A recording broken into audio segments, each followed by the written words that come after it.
उर्दू लिखना सीखें तो हम लिखेंगे रे लिखेंगे और बे लिखेंगे। बे के नीचे एक नुक्ता देंगे। रे बे ज़बर रब। रे और टे है। रे टे ज़बर रट। अलीफ और बे है। अलीफ बे ज़बर अब। रे हे। रे हे ज़बर रह।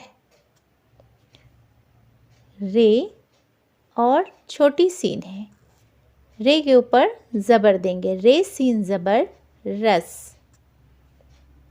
दाल और छोटी सीन। दाल सीन ज़बर दस। दाल मीम।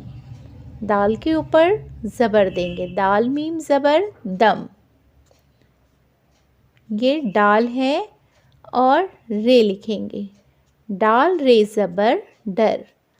रब रट अब रह रस दस दम डर।